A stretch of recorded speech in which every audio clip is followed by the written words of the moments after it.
an alien encounter that a Dr. Jonathan Reed had in Washington, now a couple of years ago. The most astounding story you've ever heard.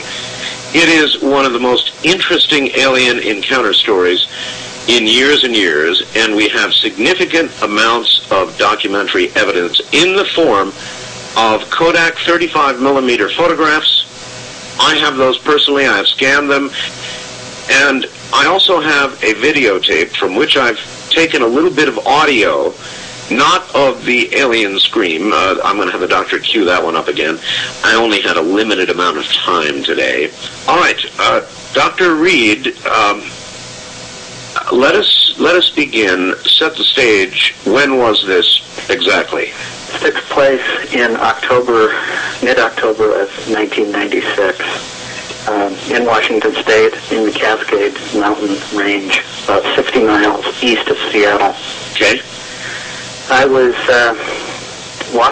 hiking with my dog, that day hike, and I had a golden retriever, Susie, and we just decided to take the day off and, go for a beautiful hike. We have wonderful mountains and great places to take your dog. After walking for about an hour and a half, hour 45 minutes from where I had left my car,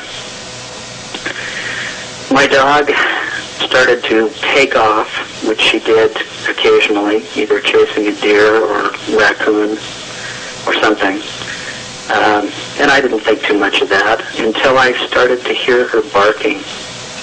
And her bark got continually louder and more like she was in danger or had treed an animal or something like that. She was out of sight. She was probably maybe 300 feet or so in front of me. And it was an uphill trail, quite heavy brush.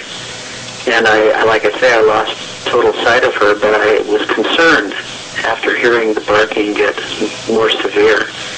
So I set my pack down and I thought, maybe it could be a cat or a bear, because we do have bear in the area. And I thought, well, maybe I'll pick up a branch and, see if I can untangle whatever this is. And so I started to come up around the ridge, and as I came across the ridge, I witnessed my dog grabbing onto the arm of this creature. I didn't know what it was at the time. I was totally blown away, but I could see that the dog not only had a hold of this thing, but this thing had a hold of my dog. And within a matter of seconds, it was literally tearing my dog apart. Almost like the hide and the skin was being torn right off of the bone. At that moment, as you were watching that scene, did you then see the obelisk hovering in the air, or did you only see that later? I only saw that later. It was probably 45 minutes to an hour later after this other situation had taken place. Okay. At this point, you're aware your dog is dying or dead. Yes. You've got a branch of some kind in your hand? Yeah, I had picked up a branch that was alongside the road about the size of a baseball bat. You obviously advanced toward and attacked, hit this alien over the head. Did you do that sort of without thinking, or, what went through your mind? Here was your dog being killed in a horrible way, and you were going to approach this thing that was doing that. This total event took place in maybe 15 seconds, which seems quick in one sense, but it seemed like an eternity in another.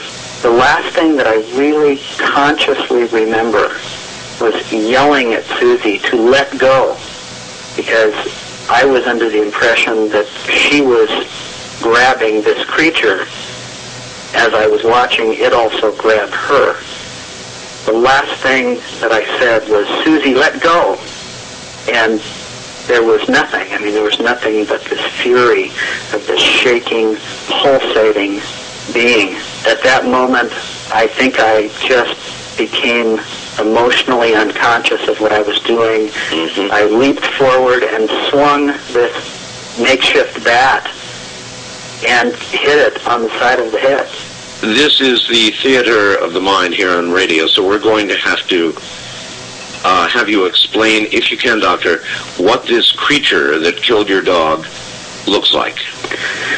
Well, this entity was approximately 4.5 feet tall. I later measured it at 53 inches exactly. It was very small in dimension, childlike, except for its head. Its head seemed a little out of proportion to the small body size. When I say childlike, I mean approximately the proportion of maybe a 5 or 6 year old child. Maybe the appendages, the arms and legs, a little bit longer, but very thin torso. It was completely dark clothed in a type of tight-fitting, almost spandex-looking material that the gloves the hands, the arms, the torso, the body, the legs, and the feet were completely enwrapped in one thing. And that is in the photographs. A lot of people have asked about that black, whatever it is, the alien appears to be wearing. Anyway, you whacked this thing over the head. Yes. Did you come running up to it and just whack it suddenly? I mean, I literally leaped forward to hit at it. And in fact, I'm surprised I even hit it. I'm not an athlete, but I weigh about 190 pounds and I'm 5'10", so I had a pretty good size difference on this thing. All right, you were on that scene for a total of 3 hours. Yeah, I think it was just under 3 hours. Just under 3 hours. During that period of time, you eventually noticed something hovering in the air nearby. About an hour after my dog had found the being, I had been sick. I had been practically out of my mind, not knowing what to do. Almost couldn't stand at times, and then regained a little bit of composure. And it seemed for a long time like everything had stopped, like the air had gone dead. And for some reason, all of a sudden, I felt like I could hear a sound. And I thought, maybe it's another camper, or maybe it's another hiker. And I thought, maybe I can get some help, because I needed help. And I kind of ran up the path about 30 feet, and I listened, and I couldn't hear anything, but I almost could feel a humming type of sound, almost like when you feel static electricity against the hair on your arm or the back of your neck. Sure. And I tried to listen close enough to where it was coming from, but I couldn't determine where it was coming from. It was so subtle. And I ran the other way down, back toward where I had dropped my backpack, maybe another 60, 70 feet. And I couldn't hear it at that point. And I thought, well, it's gone. Maybe they're moving away from me, or, maybe it was in my mind.